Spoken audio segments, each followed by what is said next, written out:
l'église Le Saron organise un grand séminaire de dédicace de l'année 2025 sous le thème choisi, la production et la fertilité, du mardi 28 au 31 janvier 2025 de 17h30 à 19h30 et dimanche 2 février de 8h30 à 11h30. Les orateurs: Pasteur Annie Kondo Akondo, celle qui, utilisée par la puissance de Dieu.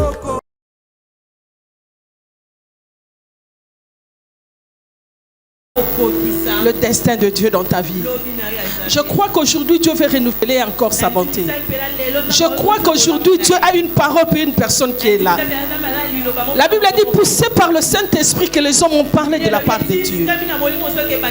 Et j'ose croire que la dédicace de cette année a une autre particularité. Parce que les orateurs aussi ont une autre grâce, bien-aimés. Bien-aimés, je voudrais vous présenter l'oratrice de ce soir. Celle qui a commencé avec nous depuis hier. Une femme avec beaucoup d'humilité. Une femme qui a une grâce spéciale. Qui parle bien de la part de Dieu. Bien-aimée dans le Seigneur. Qui dirige une église. Bien-aimée, j'ai appris à écouter cette femme. Et j'arrive à comprendre que Dieu l'utilise comme un instrument au temps de la fin. Pour restaurer les âmes, pour préparer l'enlèvement de l'église. Car la Bible déclare, lorsque le Seigneur viendra, il prendra une église glorieuse, sans tache et sans rude. Sous vos acclamations, j'invite le pasteur qui parle bien de la part de Dieu, qui vient nous communiquer la grâce. Oh, le pasteur Annie Kondo Akondo, et on acclame très fort.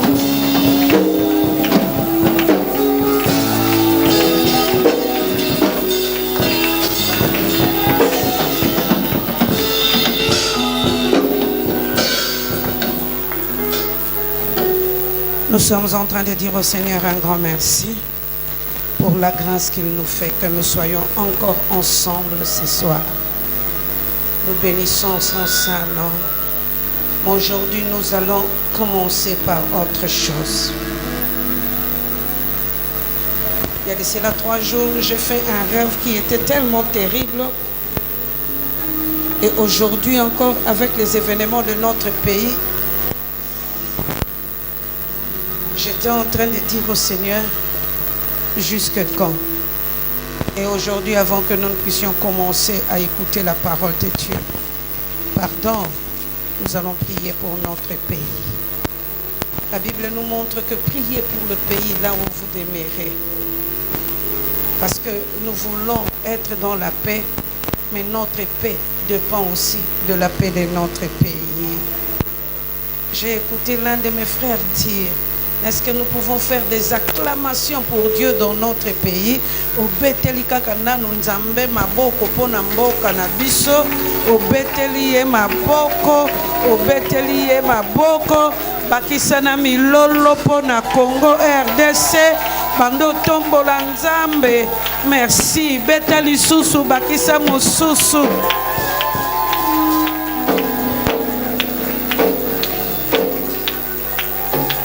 Bien-aimé, je voudrais que tu pries pour notre pays. Nous avons besoin d'une grâce venant de la part de Dieu. So nazalaki na mission na ngana ye manzembo na biso to yembaka na mission. Nzambi sambula iti eto. Utu temona ontemwaku.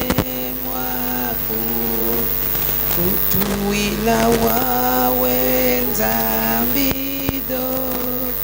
Utu sambula, utu sambula, wizado, wiza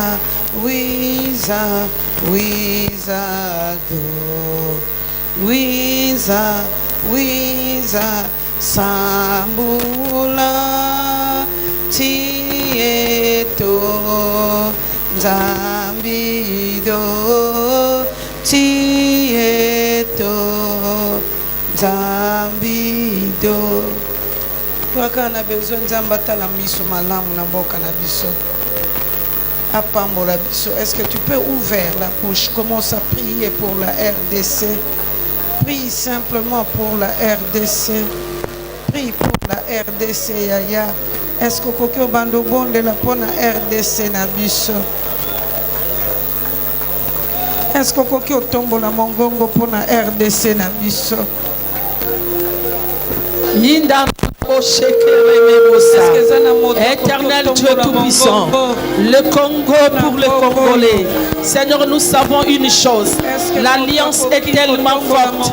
Seigneur, c'est toi le pilier de ces pays, c'est toi le maître de ces pays, c'est toi Jésus, c'est toi le maître de ces pays. Seigneur, merci, car si l'armée est faible, les esprits s'élèveront pour aller au combat, car cette bataille est la vôtre. Seigneur, merci de nous avoir donné la victoire pour l'armée, la victoire pour le gouvernement, la victoire pour la présidence, la victoire pour notre pays, la victoire pour le peuple. Jésus, nous proclamons cela et nous croyons fermement que toi, Jésus, tu es au centre de cette terre, au centre de ce pays pour nous donner la victoire. Le Congo appartient aux Congolais. Nous croyons à l'armée céleste qui s'élèvera pour combattre à notre disposition. Seigneur, merci.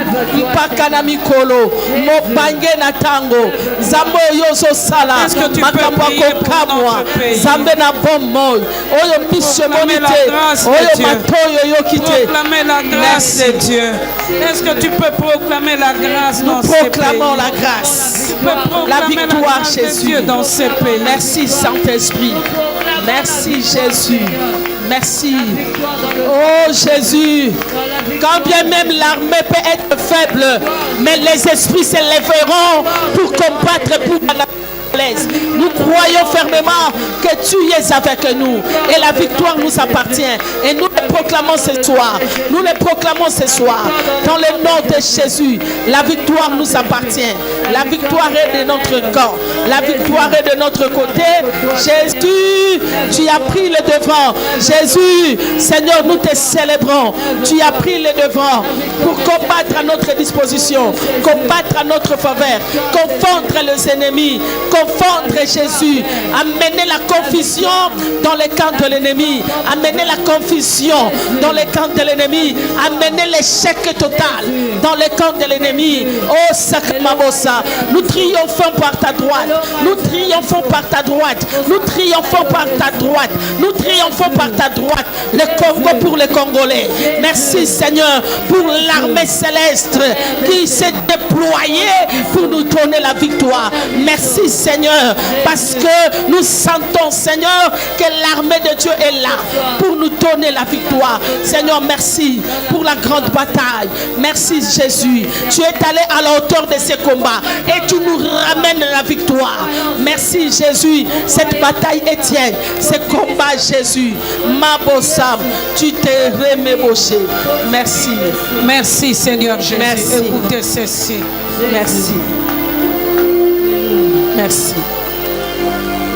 Lorsque Israël est sorti de l'esclavage, affaibli par des problèmes, affaibli par la poursuite, il devait combattre Jéricho et Aïe.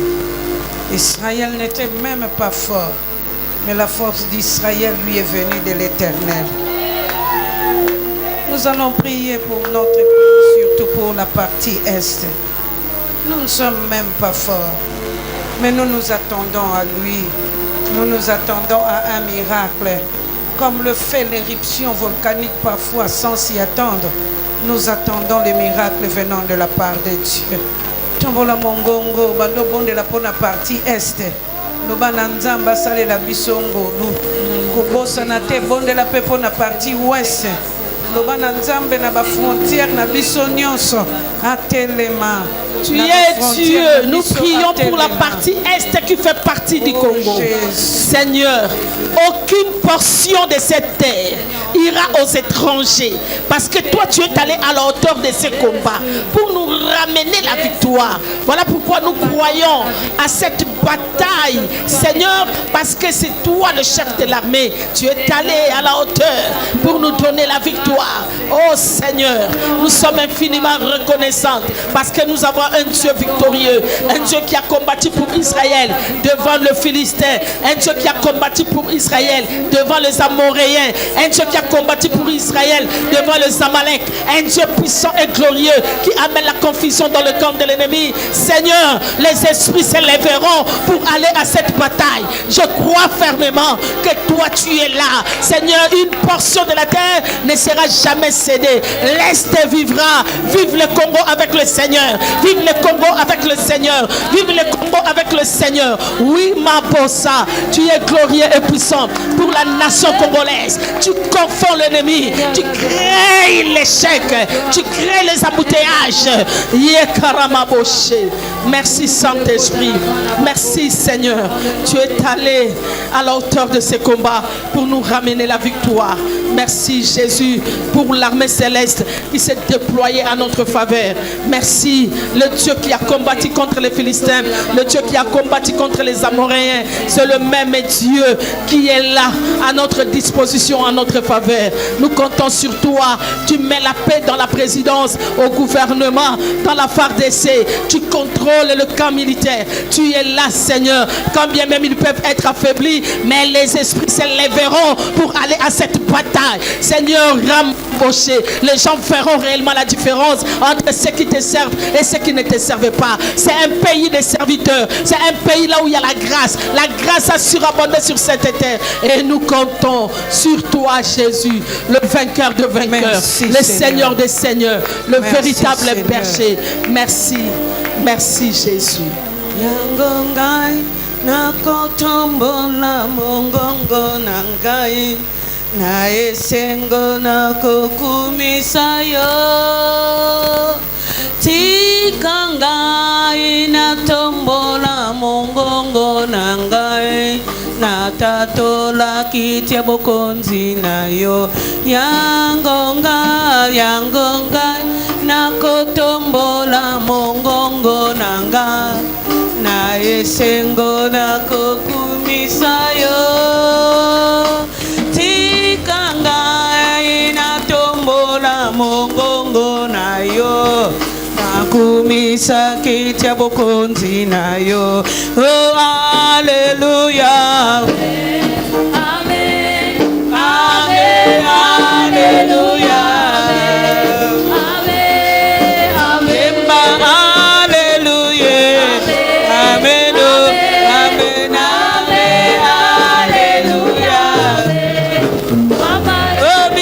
Sunga teto kota tola. Amen, amen, hallelujah. Bisoto kusuka teto kota tola. Amen, amen, amen, hallelujah. Yesu yonde mokonzi. Amen, amen, amen, hallelujah.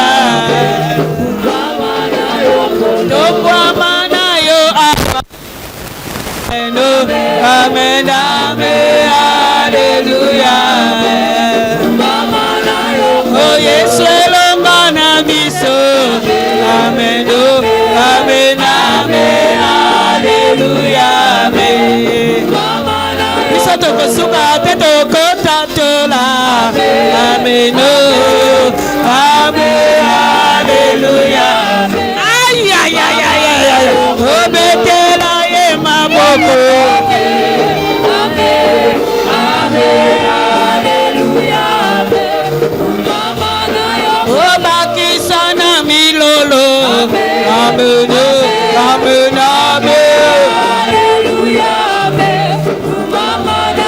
Oh yes, welongana biso. Amen, amen,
Bofandano.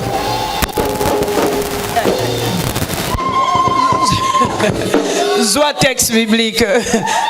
Matthieu au chapitre 25. Zela Natala Malam 25. Matthieu au chapitre 25.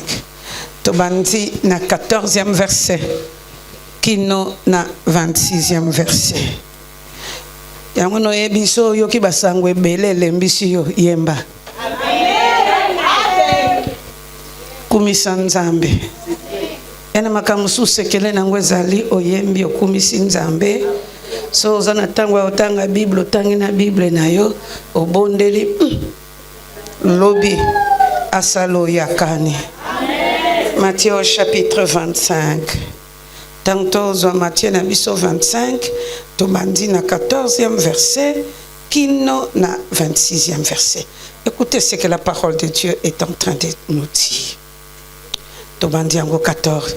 Il en sera comme d'un homme qui partit pour un voyage. Il convoqua ses serviteurs et leur confia l'administration de ses biens. Il remit à l'un 5 lingots, à un autre 2 et à un troisième un seul, en tenant compte des capacités personnelles de chacun. Puis il s'en alla. Celui qui avait reçu les 5 lingots s'est mis sans tarder à les faire fructifier de sorte qu'il en gagna 5 autres. Celui qui en avait reçu 2 fit de même et en gagna des autres. Quant à celui qui n'en avait reçu qu'un, il s'en alla creusant un trou dans la terre pour y cacher l'argent de son maître. Longtemps après, le maître de ses serviteurs revint et leur fit rendre compte de leur gérance. Celui qui avait reçu les 5 lingots se présenta, apportant les 5 lingots supplémentaires qu'il avait gagnés. Maître, dit-il, tu m'avais remis 5 lingots, j'en ai gagné 5 autres. Le voici. Très bien, lui dit son maître, tu es un bon serviteur en qui l'on peut avoir confiance. Tu t'es montré fidèle en peu de choses. C'est pourquoi je t'en confierai le plus important. Viens, partage la joie de ton maître. Celui qui avait reçu les 2 lingots se présenta aussi et dit, maître, tu m'avais remis 2 lingots, j'en ai gagné 2 autres. Et voici. Très bien, lui dit son maître, tu es un bon serviteur à qui l'on peut en avoir confiance. Tu t'es montré fidèle en peu de choses, c'est pourquoi je t'en confierai de plus importantes. Viens, partage la joie de ton maître. Enfin, celui qui avait reçu un lingot vint à son tour et dit, maître, écoutez très bien, je savais que tu es un homme dur. Tu moissonnes là où tu n'as rien sémé. Tu récoltes où tu n'as pas répandu des semences. Alors, j'ai pris peur et je suis allé cacher ton argent dans la terre. Voilà, prends ce qui t'appartient. Numéro nango. Mais son maître lui répondit, vaut rien, fainéant.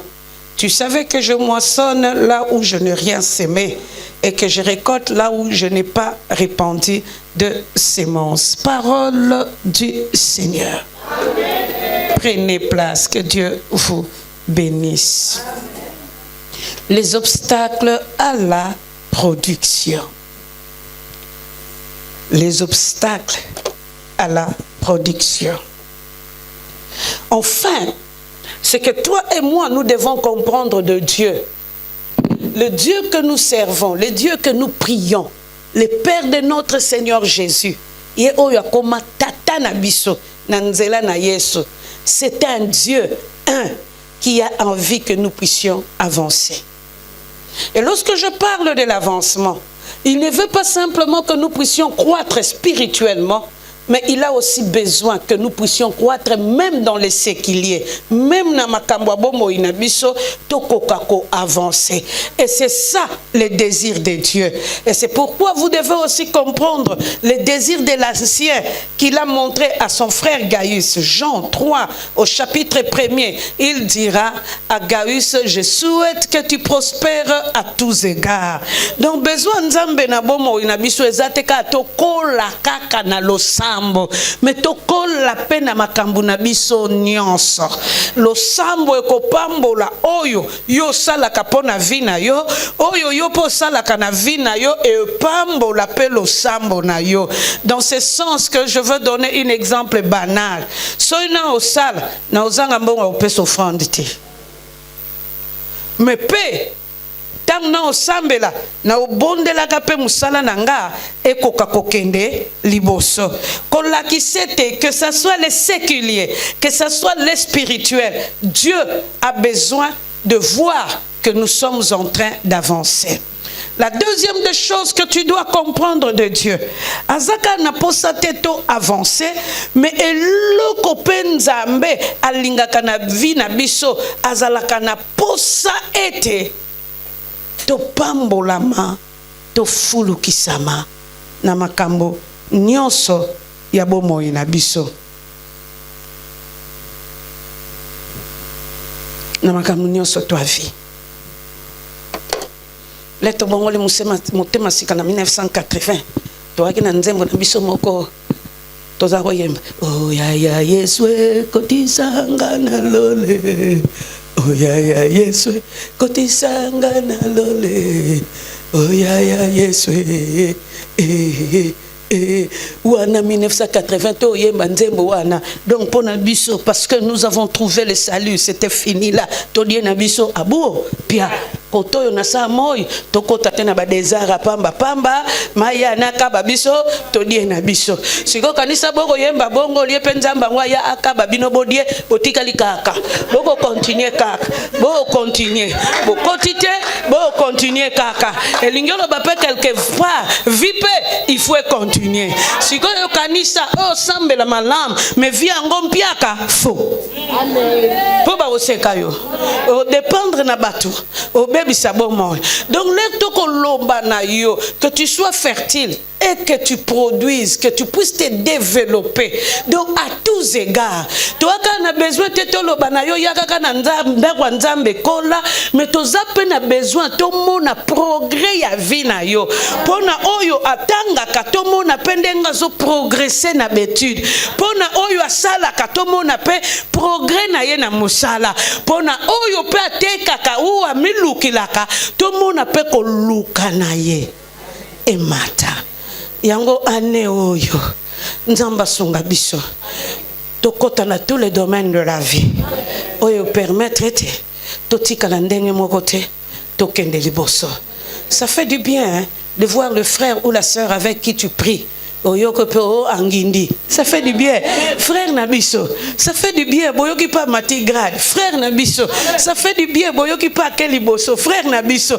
Bomoni pa komi na mbongo. Na yebi endenga bandelaka. Frère Nabiso. Po mutoro tia tembe na likambo ango azate. Et awa maître ya batato yo misato. C'est ce qu'il avait comme désir pour batata na yo wana misato. Haki na posa ete lokola ye azalaki le chef. Haki pe na besoin bango ba prospérer. Yango bokomona apesi pe batuli futi par rapport ya misala na bango. Aujourd'hui, je suis en train de prier que les efforts que tu fais pour progresser puissent payer. Amen. Et ça, c'est le désir le plus profond de ma vie. Que les efforts que tu fais puissent progresser. Amen. Puissent progresser. Mais moi, je paye à valeur et progresser. Nami mona olo na bilanga, po bilanga osaranate. Hein? Timikolo lekina lobina bandinga. Si nous voulons progresser na babilango, totikalaka na manioko te tokotisa ba arbre fruitier. Po yebi manioko kokona kakaka.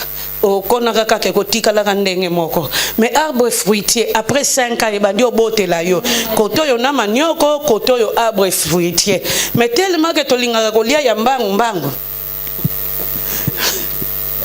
Eh. Obio sale moi 1 hectare no moni bibisi le 20 sacs. Compte yero dia kosate alobili kamwa nongo na ngamoko po oncle zara makamsoko zo compte na kanda ana posa mai teka o finga ye musenzi akuna te mbona ye wana peko landa soki soye sin Tu as compté nyonso esila. Bien-aimé, ce que Dieu souhaite pour toi durant cette année, avant aucune explication texte, que tu progresses à tous égards. Yo yozote ka okatate.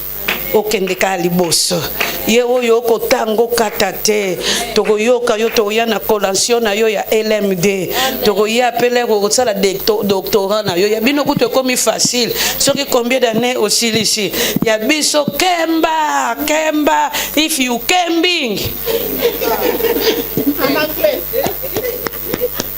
na yo mozo mona pasi na nzoto lobi oyo vraiment oyo ya bino facile na système LMD cours 8 et Rolanda nangoyo l'air elandi okoyoka na naye kuna na suka biso 8 deuxième session ce que deuxième session simbite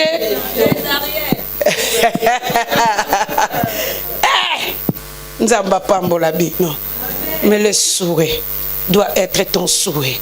Yangona na lingi avant deuxième prière to sala après mboka na biso c'est prier pour ta propre vie. Amen. Prier pour ta vie spirituelle, prier pour ta vie. Oloba na nzambe ane oyo funguli linga nga yo funguli linga lokolo funguli linga ngo na yo senga progrès na yo senga prospérité na kende liboso.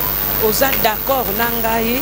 Est-ce que vous êtes d'accord na ngai telema yaya bonde la pona bomo ya muninga te tozo bandana no pona yo moko tombola mongongo bando bonde la nzambe ete okende liboso elongo na nzambe opambola melongo na nzambe. Est-ce que zo beta maboko pona vie na yo? Est-ce que zo bonde la pona vie na yo? Bando lobela nzambe ete yo kotika la ndenge moko na kanisa ki ozo bondela na kanisa ki ozo bondela te ya vina yo ko sakana na ngote posoki mutu asakani na vina yo abebisi yo melero ko bondela pona vina yo elobi soko réussir yo moko nde mutu ko sepela. Est-ce que na yo ki yo ko bondela loba na nzambe 2025 asalela nga yo ngolu amemela nga yo elonga. Est-ce que na ko yoka yo ko bondela nzambe tombola mongongo ya tombola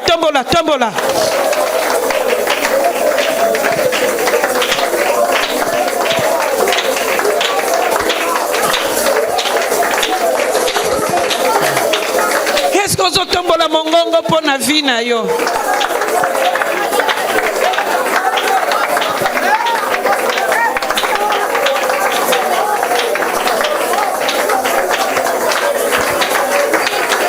Mando bonde la pour na vie na yo yaya.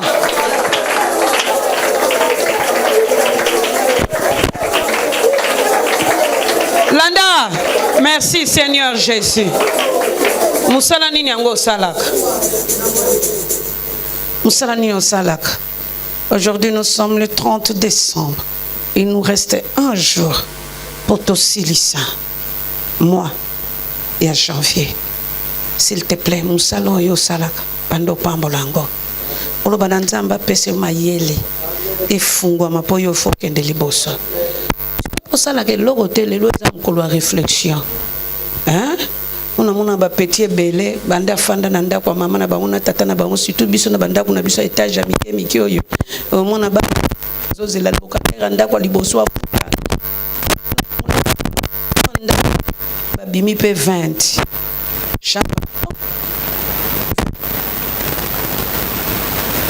$300 wana bakabulango po balia mais si manango pe bakomi ambete locataire il faut bakisa salaire so sala que l'autre côté aujourd'hui c'est un grand temps oloba nzamba sungo mettre vie na yo en valeur mais oh yo sala ka déjà bando bonde la ponango tombola mongongo.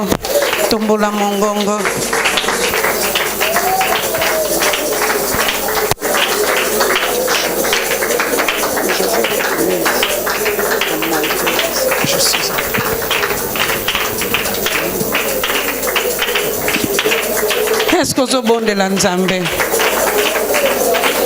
Surtout yo zelaka kaka libala omiko saka. Malamu libale ya kokuto na makambo yo salaka. Bondela yaya. Eya kokuta ozosala quelque chose. Libalo bazela ke umelaka. Mais oye kuta kabiso tozosala quelque chose. Yangono enezala malamu. Tombola mongongo yaya. Est-ce que ozotombola mongongo? Est-ce que ozotombola mongongo pona vina yo moko nano? Pona musalo yo yo salaka. Soki osalaka loko te aujourd'hui, dis à Dieu, ouvre-moi les yeux. Ouvre-moi les yeux. Ouvre-moi les yeux. Je veux faire quelque chose avec toi. Tombola mongongo yaya.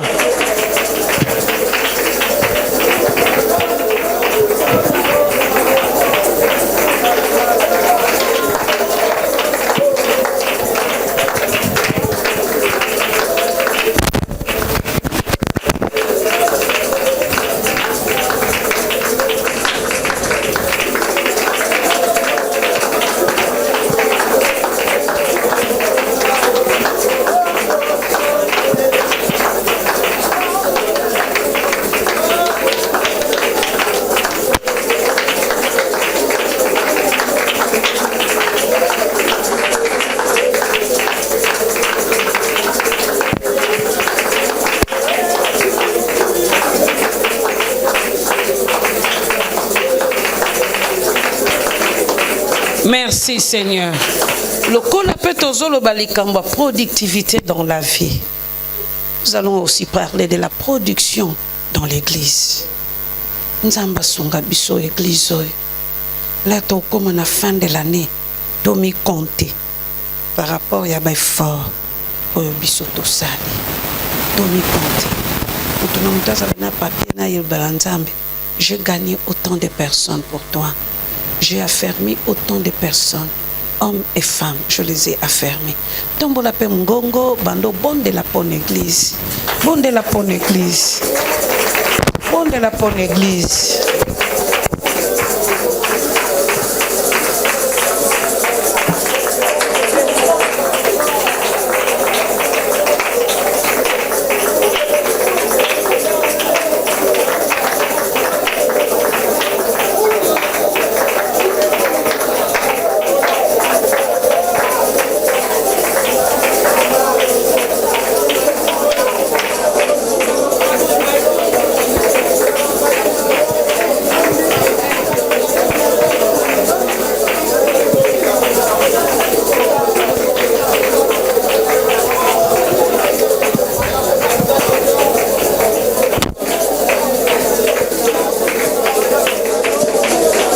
Merci Seigneur Jésus.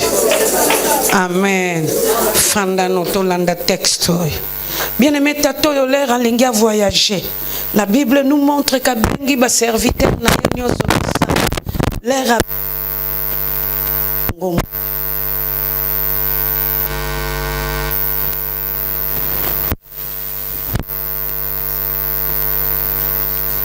a azui deux moko azui moko. Na vie, nous tous, nous n'avons pas les mêmes capacités.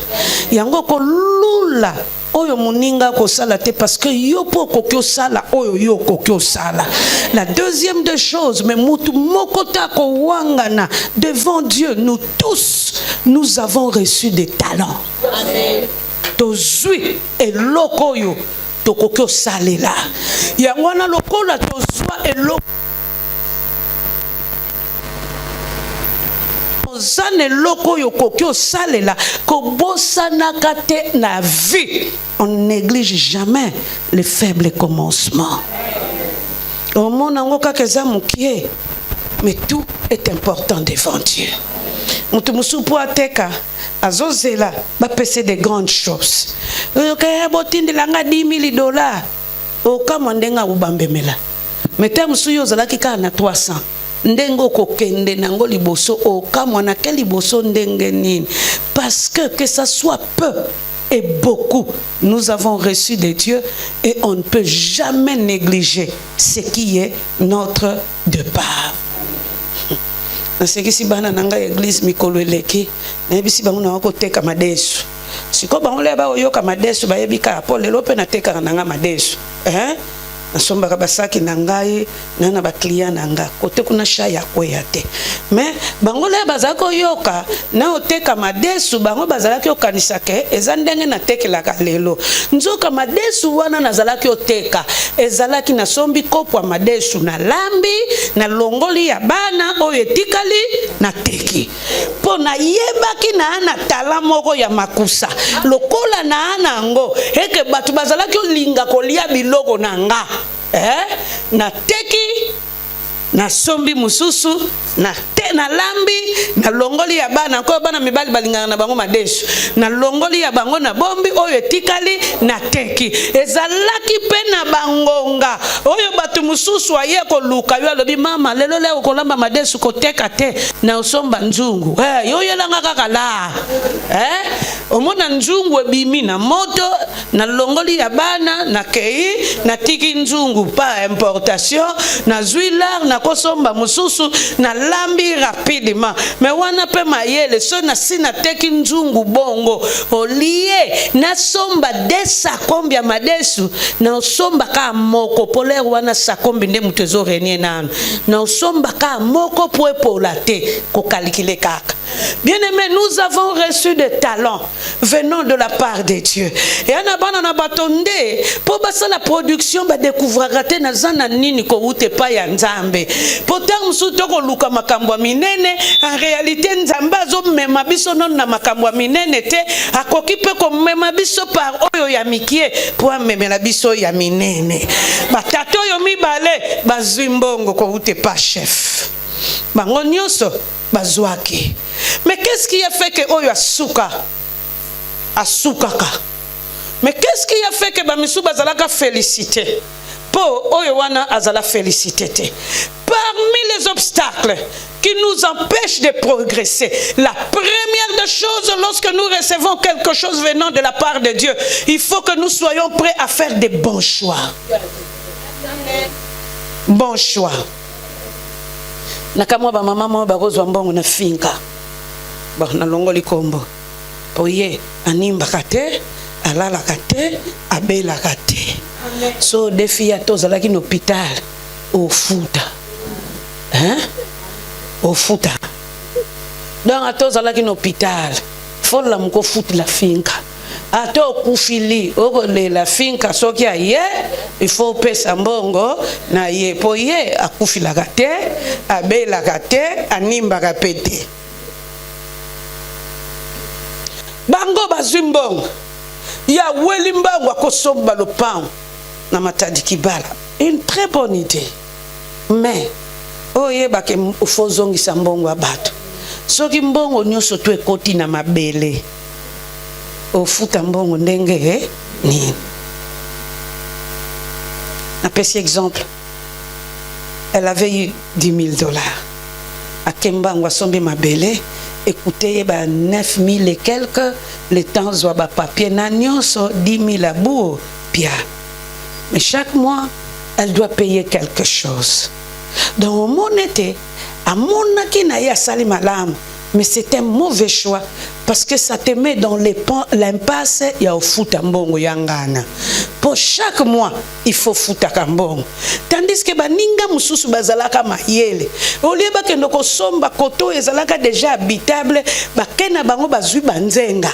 Vous comprenez? Atikali na katikati ya mbongo oyoka ya zomba lusa azokendo futa bino bosali ndenge ni tosomba ki mabele biso nyoso biso tosomba ki demi wana tangu na ofuta pona zongisa na obunda pe na somba kasaki asima na beltaka pona yebi na gotonga meye asomba ki ya mobimba. Vous comprenez nga asomba ki ya mobimba na kotonga na nyoso ane lokote donc il faut luka futa nanu nyongo ubia kima oh mongo nyongo bakongo bazalaka na dage moko batata wana balobaka mfuka muntu nyongo ezalaka pendante ato linga te ofuta ngo kaka donc ofuta ngona bandenge nyonso surtout que biso koto na Congo West ofuta ngona bandenge nyonso soko ko futa ya mai to ofuta ngo ya ukauka ou bien makile kotanga ou bien Oteki eloko moko ya vie. Poko kofuta nyongo. Bien-aimé, la première des choses, quand on fait un mauvais choix, on ne progresse pas. Yangwana dans le choix de notre vie, que ce soit pour Dieu, que ce soit pour notre propre vie, il faut savoir faire de bons choix. Na bongoli mutema la na bongoli mutema na bashwa vi na ngana bandi okata kata donc esprit penza ya kokata na lo bakutu na pa na nzambe vraiment mwana mobali wana sali ndenge lokote na koboyele nini tokomi na biso pe musika te obala nenga na koboyele nini ozo yoka molimo mosantu koloba na yo pas lui. Oh sikona ke ndokoloba nini ozamtema mabe Nzambe pete mutako kendele yo. Nzambe c'est la question le principe. Donc c'est toi qui dois faire un choix. Oui ou non. Okotika zagolobi. Wangana bongoli nanga mutema. Mayeba ko yemba na chorale. Wana na za bongola kana nute. Me yambalo yo nasina bongoli mutema nazwi nzela nanga ntuka ndenge na lobaka yo oui na botoli oui. Zongisilanga oui. Non, c'est un choix. Même du point de vue spirituel, lorsque nous recevons Jésus, pour progresser, nous devons faire des choix.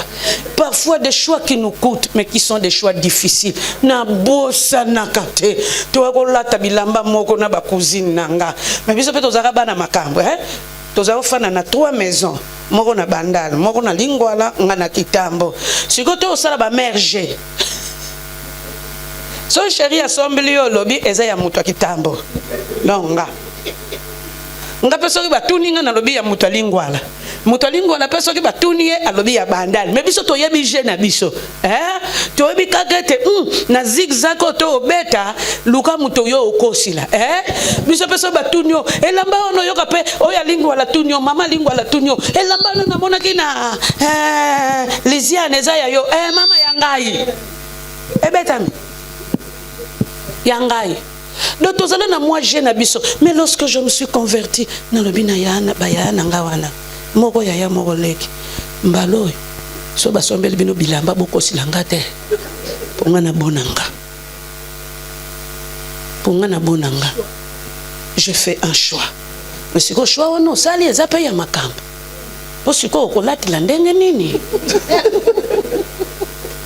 Ngape muta munoko na kena tei mama na biso na mama leki na kansaki matei koti nzoke kota na kanda na tongo baye ko lukanga ba biyo na biso za basi masumu to sala ka kindumba to yepe ko zwa bilamba na biso to sombela yo na kindumba mama bakanganga bilamba nyonso na ba sous-vêtements kako yo tikala kinango. On a c'est une autre histoire. Mais aujourd'hui je continue avec ma foi.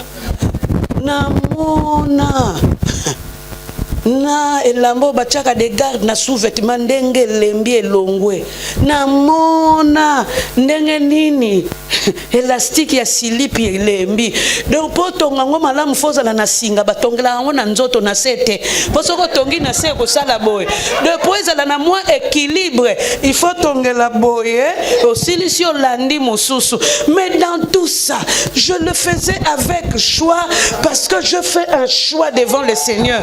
Non senga mutute na luka mutute Dieu pourvoira. Aujourd'hui il a pourvu. Les lope na kokoza la soni na ya violet o ya pembe ya rose o ya nini anolata nanga yo te bon na kepe na somba nanga mususu oh choix et botamboma. Même dans la vie séculière, tout ce que nous faisons, même les études, tu dois faire un choix. Quand nous faisons des mauvais choix, au vivre vie, na be chèque stima baninga. Quand on fait un mauvais choix, je savais que toi, tu récoltes là où tu n'as pas semé.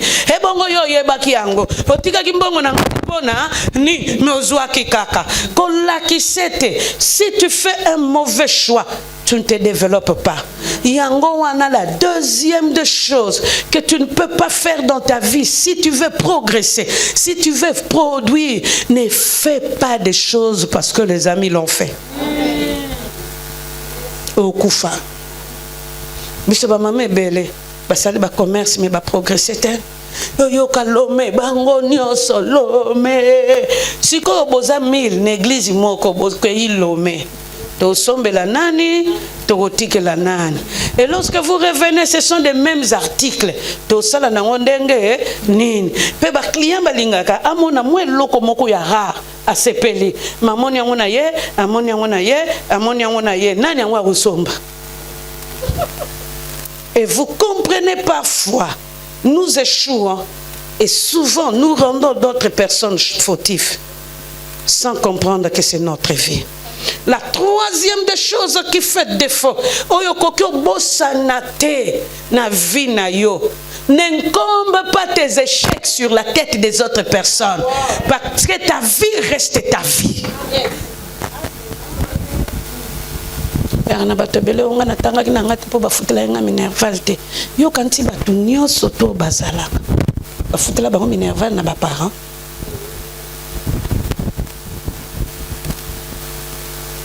ngana za na bana musuna zala na bango na futela bango minerval na kipa kutute a famille na ngata za mutu na ngate loko te mère babenga ninga ya boy na boy botanga ne pe université moko ozwi boursa au kamati futeli minerval.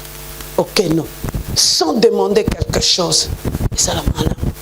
Yo zaka on a pas foutu la minerval. Bakoka que foutu la minerval. Tu ne vas pas progresser. Pour ba oyo nyo surtout ba réussir na vie. Ba foutu le bango minerval na ba parenté.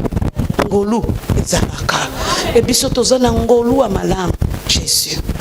Yango na papa ko buaka besheka vino na bitua batute. Oh ya na biso ya kende ke liboso abika kasingaka boy matali yote ya sala choix nae. Moi j'ai une petite sœur qui vient avec moi, elle était très jolie, sa maman fut métisse, donc otali na suki so otali Caracas elle qui nanga lelo on comprendre que azalaki kitoko mais ba coup de la vie kaka. Leo wana bino boko kende classe ya lingine classe te. Ya na beauté na ye, alingine classe te. Leo bino boko tanga boko kembe, alingine classe te ye succès. Effectivement pas alaki nango. Mais siko le bokoli na musala ba kosengo succès te ba kosenga papier. Yangwana jeune fille, maman, ndeko nanga mobali. Si hier ça n'a pas réussi, aujourd'hui c'est encore possible. Biso peto tanga na université ki mukolo. Biso bagoyo. Université ki mukolo. Na bana pe. Na mobali na ndako, na bana, na bazeme mokende ke chiki.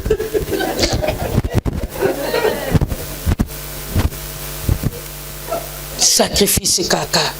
Parce que je sais que ma vie, c'est ma vie.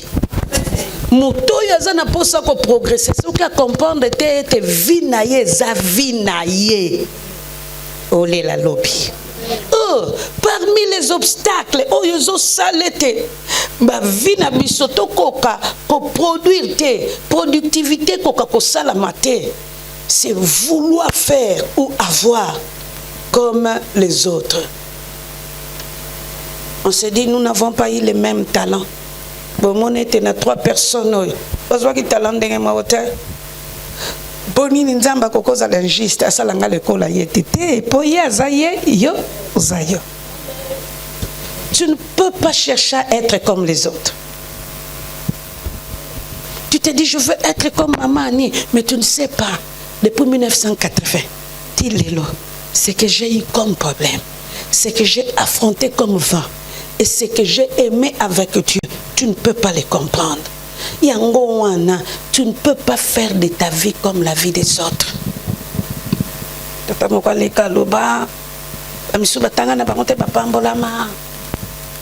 Toi, tu as eu cette grâce, mais ce n'est pas ta grâce. Yango wana pour produire les obstacles quand on veut faire de sa vie comme tout le monde. Toi, quand tout le monde t'est, chacun de nous est particulier.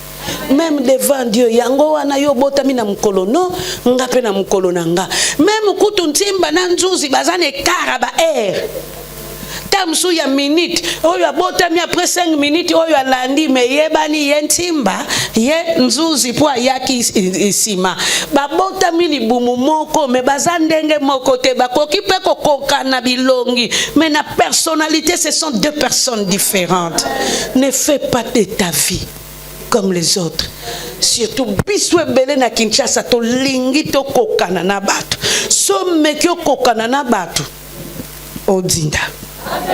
Et ba tatoyo tango ba ozwa batala ba kokana kite mena kanisi oyo aliboya misuka wana azalaki aigri komone tendenga nene ya zui 200 ba misusu bazui 5 e bongo ngana zwa moko bon na bombele pe mbongo na yango po ya pesi bango ebele nga pesi nga muke oh nzambe tata wana lera ko pesa pesi mutu na capacité parce que il savait que bango nyonso ba kokani te soki oyo azana makasi ya kobeta 10 sacs à ciment par jour muswa oza makasi ya kobeta 5 mususu pe kutu 5 akokoka te moko kaka épave.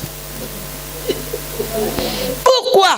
Parce que nous ne pouvons pas produire de la même façon, mais nous savons que nous avons reçu. Yangwana, comme tu as reçu de la part de Dieu, que ça soit spirituellement, tu ne peux pas faire le même travail que tout le monde.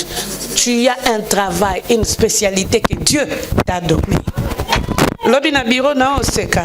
Maman, abengi maman moko lobina bonde la pona maman. Ma gangeli ya lobi aujourd'hui enveloppe à combien?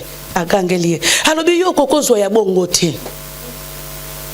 Elle était dans la vision de ce qu'elle voulait que cette femme-là puisse devenir. Il faut changer. Au bongo lango. Et comme à boy. Nous avons dit la maman à se plaindre. Mais nous comprendre que maman on pas comprendre que la maman, ma bibicha a une vision. Il y a les cambo il faut comme la vie naie. Il y a bekuna a changé. Kula qui c'était oh te poya zwa ki 5000 ngape na kozwa 5000. Ya na don bampiaker yo za na ngote.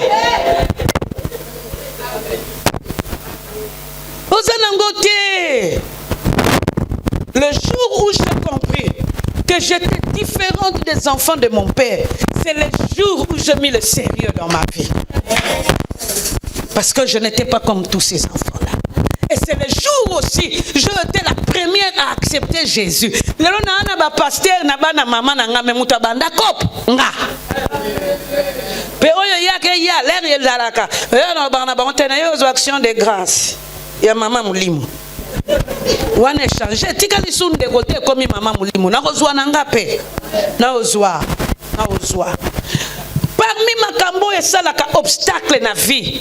Pour produire c'est le choix de ce que nous devons faire. Bana na biso ya Kinshasa. Ngambona mingi bazanga vision. So kena université. La faculté de médecine, des droits, de l'économie, plein.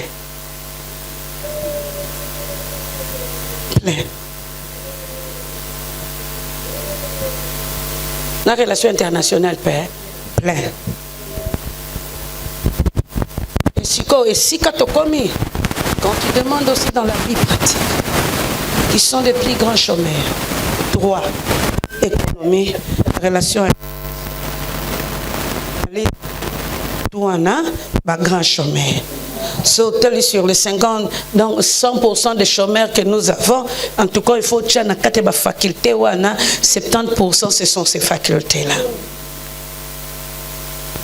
Parce que dans nos choix, on choisit comme tout le monde, mais on ne choisit pas par rapport à soi-même aussi. Nous, petit que c'est l'anglais. Petit anglais. Comme un professeur kaka anglais et sili nzoka toyeba répéter interprétariat pesalaka. Aujourd'hui c'est un grand dans notre pays. So tellement petit on toza ko sekaya que no tanga kaka. Yes. Aïe.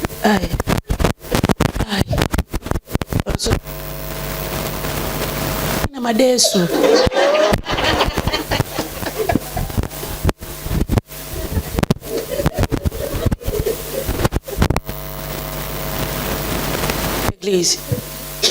Il est sorti l'unique. siko leba paya bakoma kyo ya baluka interprète mwana mai calme na courage à toute interprétation interprète bato pe ya zako interpréter ye bakomi te soko linga kende zandu faut zwa muto aloba ka anglais yo nanga kaka this one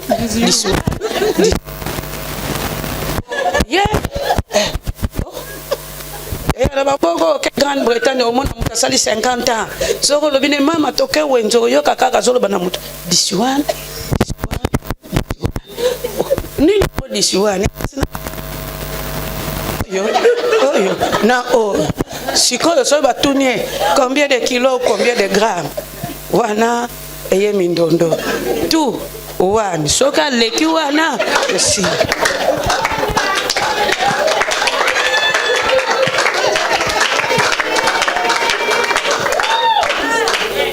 ce petit là na pasteur ne mukolo muso atuniye osalaka nini anglais lobi bomoni mutu aza na vision azomona musika akoyeba te tokokoma bato minene et c'est lui qui fait des traductions, c'est lui qui fait l'interprète, il fait tout. Biso ezaka ka droit financier. Droit public écoute moi mal. Parce que aussi bon, ce qui est regrettable, notre pays ne tient pas compte. Il y a bateau, basali, bathèse, il y a droit public. Pour ce qui est au compte, mais maman kamwe bello et les carana balabal. Et ça la marate. Par exemple, en droit public, la punition, si elle est forte par rapport à la faute, moutaouyo la mort. Par exemple, que on attaque ceinture de la voiture. N'importe ma grande Bretagne, au foot à 100 pounds. Il y a 100 pounds à cette époque-là, c'est moi fois des $100. Pourquoi on a la ceinture et on a foot à 200 notes? On a encore on a mis kangili baramoko. 200. Hein? Ce qu'on va ici, ça, on fout une dame. Si on descend, n'a que nous peut savoir qu'à Tchanga pour na tchaki sentir. Oh, on solo na téléphone. Oh, on a eu amende. Si on sort tali quantité, il y a amende. Et l'équipe makasi par rapport à faute. Ah, oh, comme un moutou. Quand on a toko maka bato a wat, les cas fimboye, ta bato noza na ajni. Na batata musu tata mukolo atali mutu a fimbo a 18. Nzambe na ngato bandaki na prière. Non, simplement ça. Si tu veux produire dans la vie, on a repéré ça yo leçon. Parce qu'ils ne savent pas faire des sacrifices. Tout travail demande un sacrifice. La troisième personne a échoué parce qu'il n'a pas pu faire les sacrifices.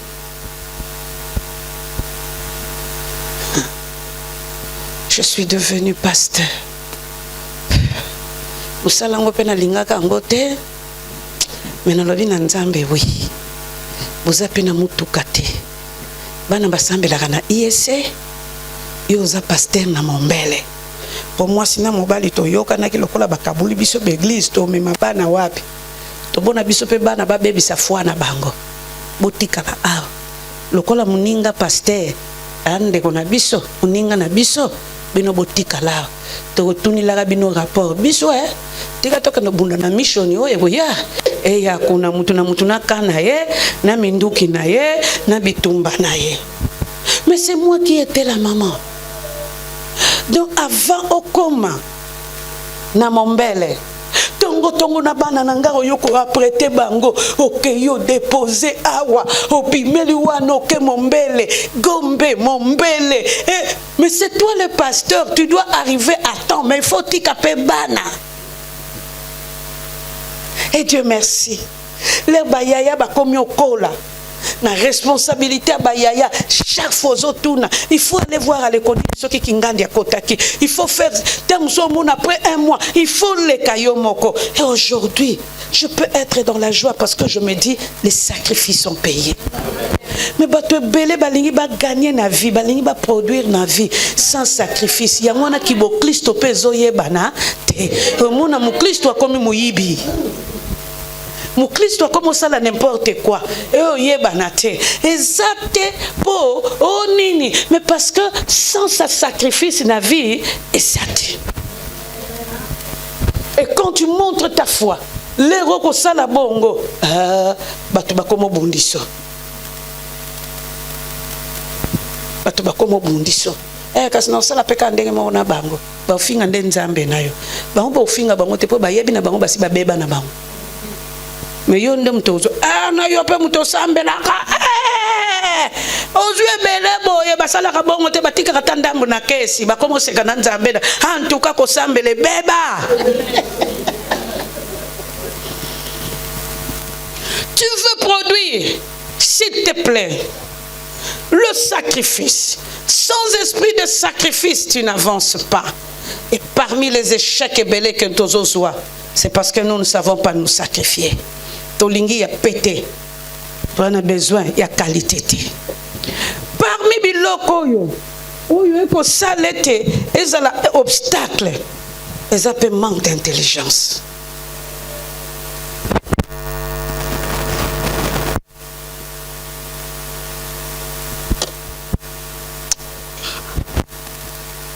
Na salle na bande comme plusieurs temps tolamba na bango ensemble na service prêteur.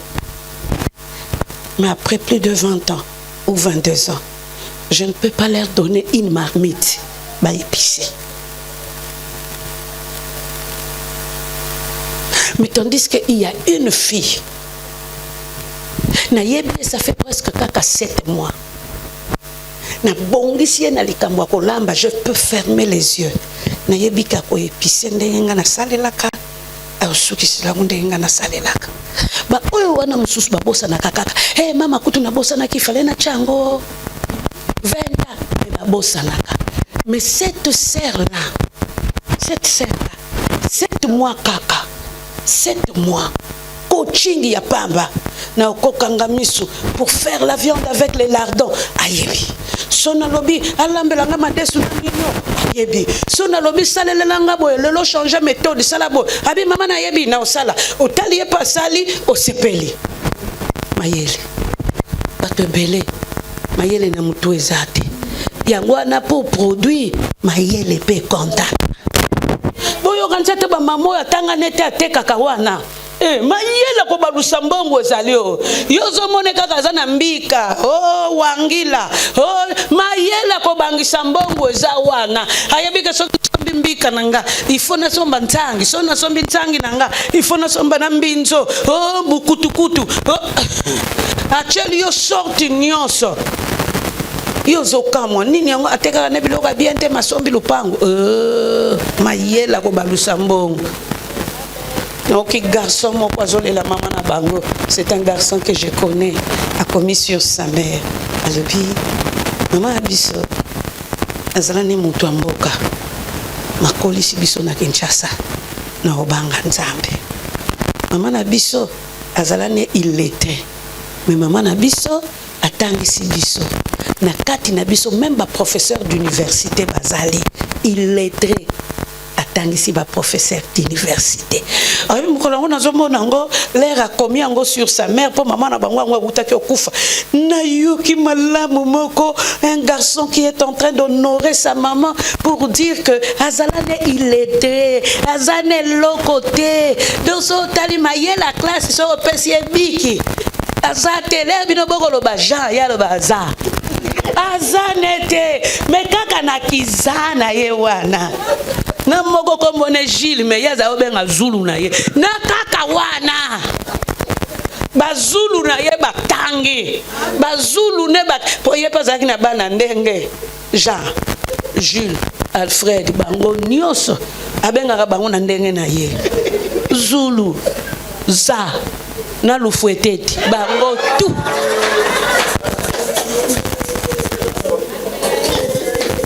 Et je veux que tu passes durant ces moments pour comprendre que c'est important d'être intelligent par rapport à ce que tu es en train de faire. L'intelligence ne veut pas simplement dire passer à l'école, mais savoir la capacité de résoudre des problèmes. Et ça ne reste pas l'intelligence, mais tu montes au niveau de la sagesse.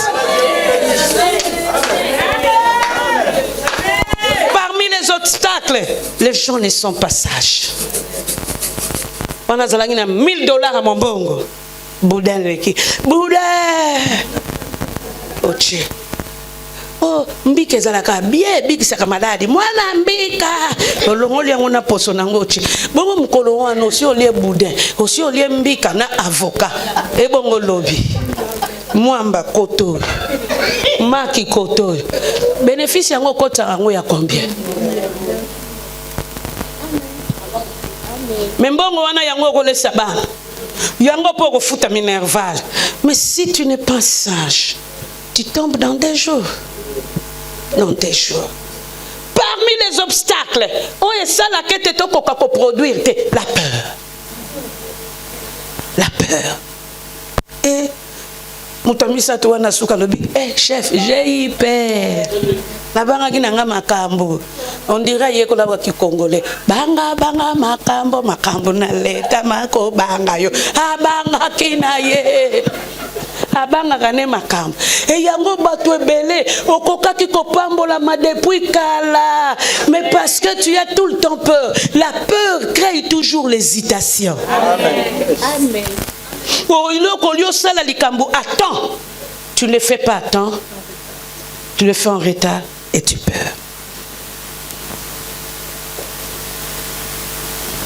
La Bible sur la totale à saison.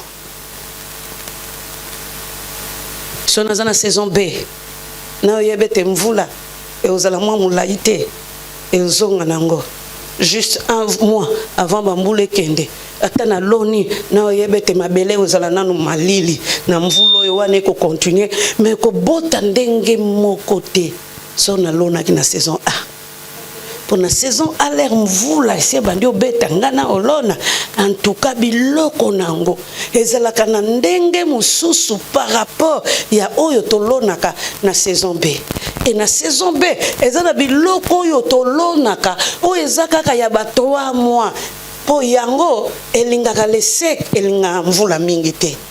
Soki si ezwika malili ebotela nango yo maam et résister même nelanga. Et ça, si tu n'as pas la sagesse de comprendre ça, tu peux. Mais il y a un bateau belé, il y a un vina ye, no bangonanga. Malamu kuta koti nanda kwa zo konte mbongo na ye. Natika kiango combien? $1000 nangeza. Okangeli susupo. Et personne en sécurité. Ça ne produira pas. Bon, ça bon bien oui à Pamba. Ça ne produit pas. Bon, et vous me rappelez ma risque. Au quotidien, on a une attraction. Et simbi pekei.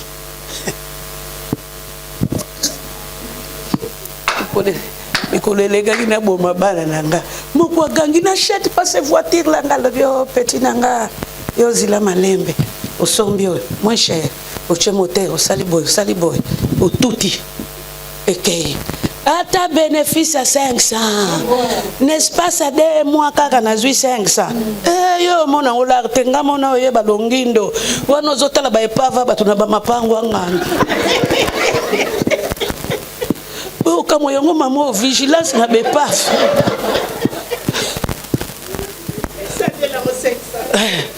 Wana yo mo ozoye bakaka ata balobi 1000 na Coca-Cola na kiti 700.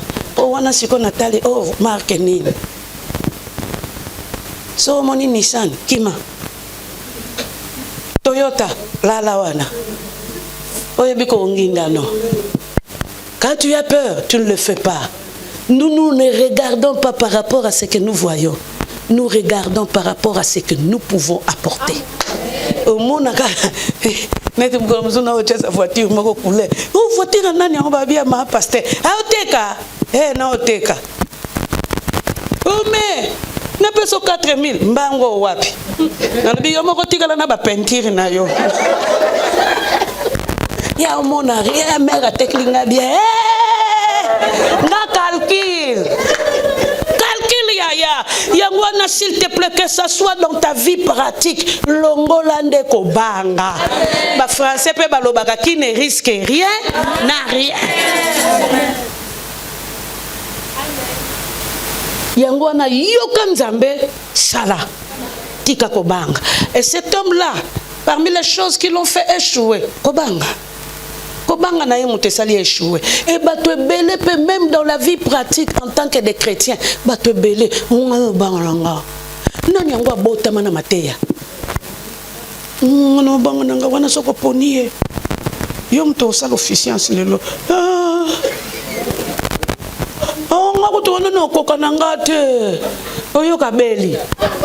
Oh mama na ye moyena yeza te bochaka mutu musuna maladi te. Akimi, Nabosa n'a jamais, la première fois que je me suis mis à prêcher, tata pasteur nanga wana, tata mukolo mendenga zako tinga menanga. Bana mibali bazalaki me ye kakanga. Ani wana zolo bananga na Kikongo. Ngesi ulongile yo mtoteya. Yo mtoto ilu nini yo? Ilu nini yo yenanga? Ngale mbidanga na okima nanga. Wana pe mikolo wana limweno yepe mbamba na ndako ayeko luka yo tongo nano bimite ani wena koko wana yaloba kapeka ka Kikongo wana bimi par respect au villa Kanako donc obo sanate unungesi ulongela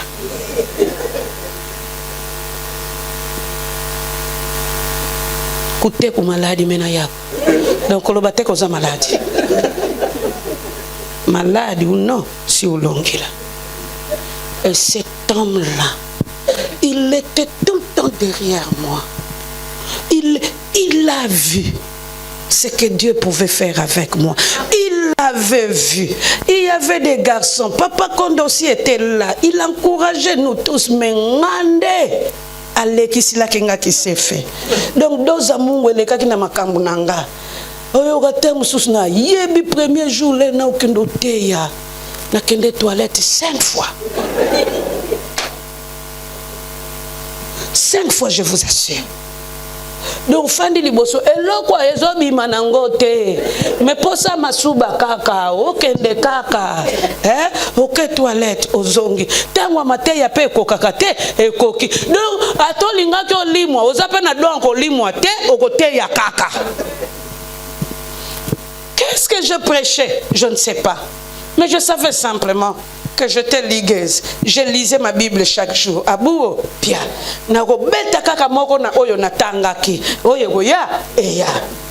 Et c'est pendant l'apprentissage que Dieu te forme pour que tu deviennes ce que tu deviens. Yabiso, la peur, l'hésitation.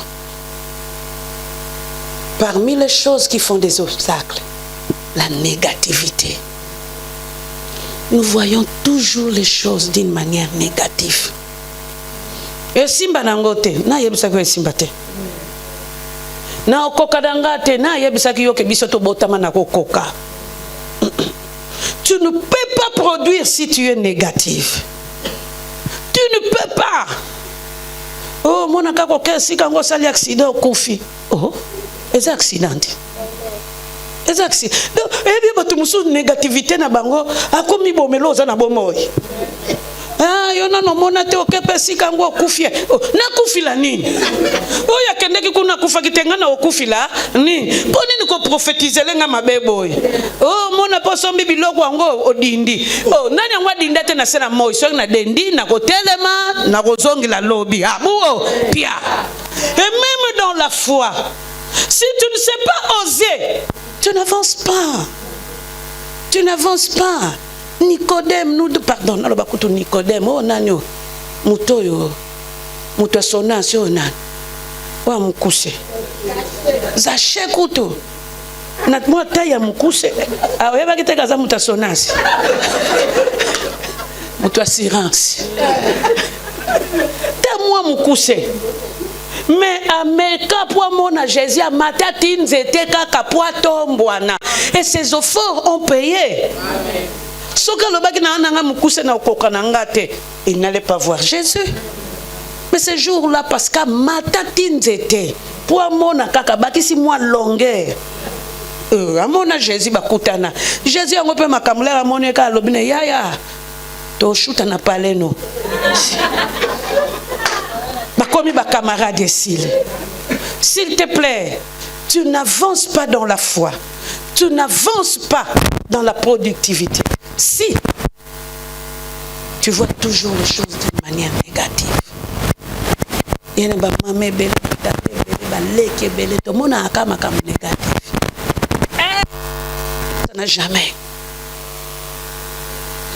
Nous avons fait un voisin, nous avons fait un moto. Un voisin, nous avons fait un classe, nous avons fait un net, c'est quand même les belés. Pour attendre les belés, et nous avons mis sur le koufa.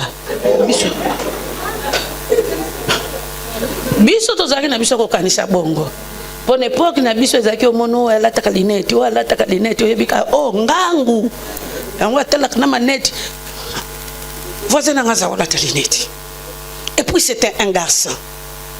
Comme sous tout sali. Examen vocabulaire français.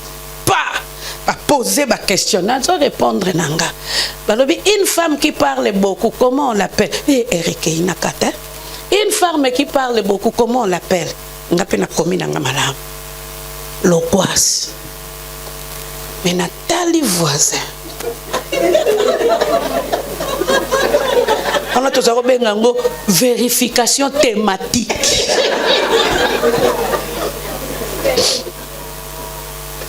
Nathalie voisin commis longolé.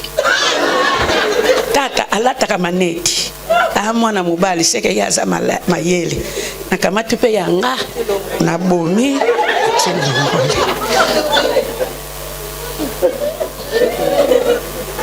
yaya yozo sekango lelo bigogo yo nazwela kango na maindo professeur na biso ya français comme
te parce que dérangement eleki nakozwa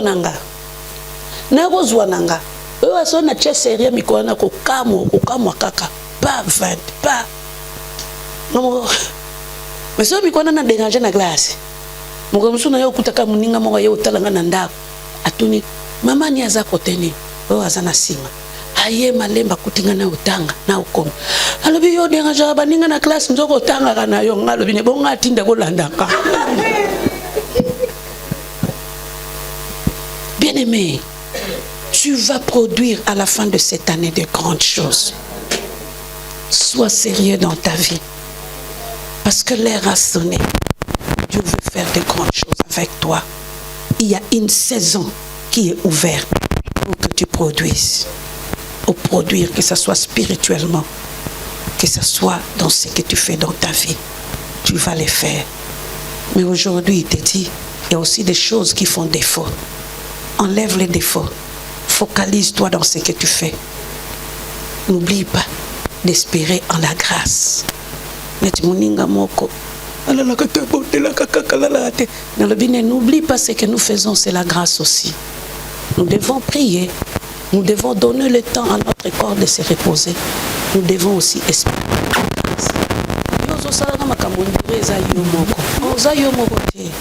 Il faut compter sur la grâce. Bien-aimé, toi qui dédicace, tu produiras. Et on a les lois avant offrande ou autre chose. Prends 2000 francs dans tes mains.